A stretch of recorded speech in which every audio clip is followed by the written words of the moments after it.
कारी साहब, बानी पीटीआई को कुछ केसेस में रिलीफ मिला है, जमानत उनकी मंजूर हुई है, लेकिन आज दोपहर और कल रात को अचानक से पुलिस को याद आ जाता है कि अलीमा खान के बेटे 9 मई में मुलव्वस है और उन्हें उठा लिया जाता है। तासुर ये आता है कि ये एक सियासी इंतकामी कार्रवाई है। आपको भी यही महसूस होता है?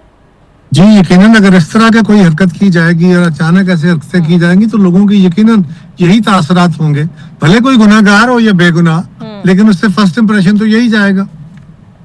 बिल्कुल सही। और आप समझते हैं कि ये इकदाम उल्टा पड़ जाएगा हुकूमत को और जो स्टैंड हुकूमत बिल्ड करती आ रही है उसको नुकसान होगा?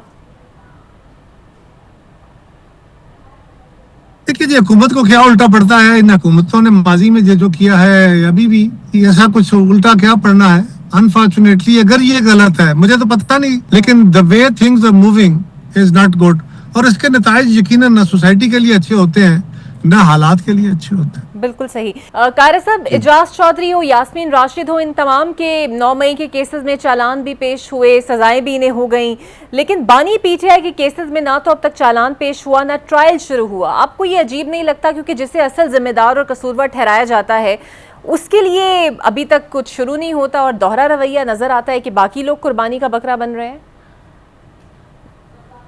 बात कुर्बानी के बकरे की है ही नहीं जी, वो भी कौन सा इसमें रिहा हो चुके थे, उनके खिलाफ भी केस चल रहा था और यही केस की कमजोरियां हैं या यही चीजें हैं जिनकी बुनियाद पे अदालत ने उनको बेल दी है।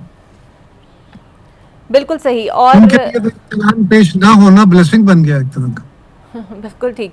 आपकी नज़र से गुजरा होगा, सुहेल वड़ाइच साहब ने एक कॉलम लिखा और उसके बाद काफ़ी माफ़ी तलाफ़ी के हवाले से बातें हुई, लेकिन गुज़िश्ता रोज़ डीजी ISPR ने इसकी मुकम्मल तौर पर तरदीद कर दी 3 दिन बाद इस वाक़े की। आपके ख्याल में कोई कन्फ्यूजन हो सकती है सुहेल वड़ाइच साहब को, या असल मामला हो क्या सकता है? ये बड़ा अचंभे का मामला है जी। सुहेल वड़ाइच साहब एक ऐसे सहाफ़ी हैं जो इस तरह की अपने तई बात नहीं कर सकते।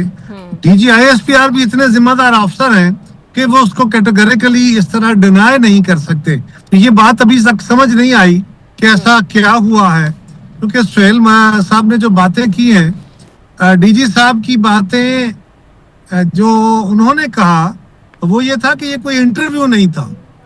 इंटरव्यू की सूरत में उनका इंटरव्यू हुआ या गुफ्तगू हुई और उस गुफ्तगू के अंदर से जो बातें हुई तो वो सुहेल साहब ने रिपोर्ट की है, क्योंकि कंटेंट को डिनाई मेरा ख्याल है नहीं किया गया अभी तक। उस अकरेंस को या इस इवेंट को डिनाई किया गया कि जी कोई इंटरव्यू नहीं हुआ। बिल्कुल सही। लेकिन दोनों अतराफ में सुहेल साहब इंतहाई एक जिम्मेदार सहाफी हैं जिनकी बड़ी अच्छी शोहरत है और दूसरी तरफ डीजी ISPR इंतहाई जिम्मेदार अफसर है। दोनों अतराफ से अभी कोई बात हतमी तौर पे कहना पॉसिबल नहीं है। सुहेल वड़ाइच साहब को भी अपनी पोजीशन जो है वो वाजे करनी चाहिए। बिल्कुल सही, बगैर इसके खामोशी इख्तियार किए रखें। अच्छा सर, आजकल एक बाज़गश्त आप तक भी पहुंची होगी, हम तो रोज़ ही सुन रहे हैं, कोई ना कोई कह रहा है कि सूबे बढ़ाए जाएं। कोई कहता है 12 बना दे, कोई कहता है 33 बना दे, कोई कहता है 27 बना दे, और खबरें ये आ रही हैं कि नया सूबों का कार्ड दिखा के 27वीं तरमीम को पास कराया जाएगा। पीपल्स पार्टी की क्या पोजीशन है सर इस पर?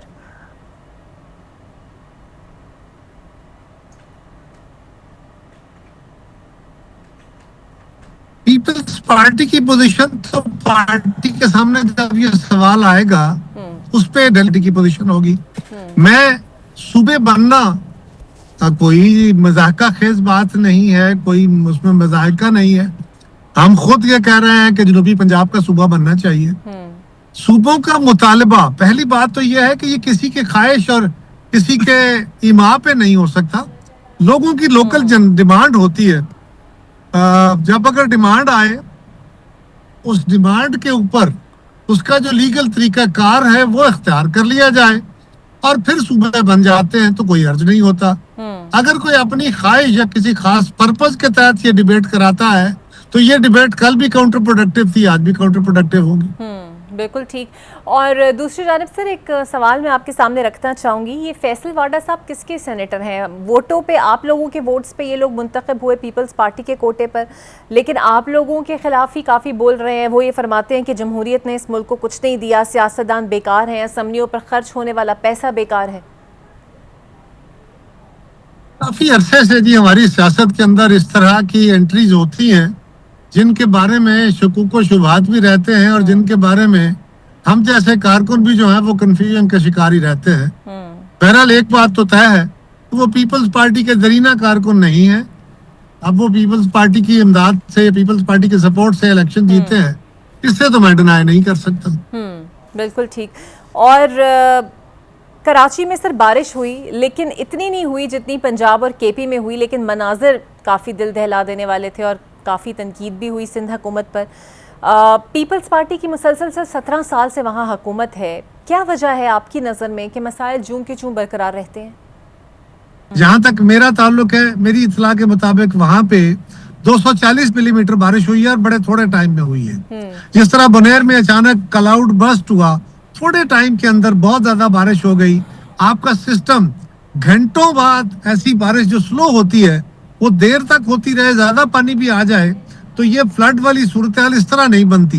लेकिन अगर थोड़े वक्त में क्लाइमेटिक चेंज की वजह से ये क्लाउड बर्स्ट सिचुएशन बन जाए तो फिर ये पानी इस तरह की सूरत हाल बन जाती है।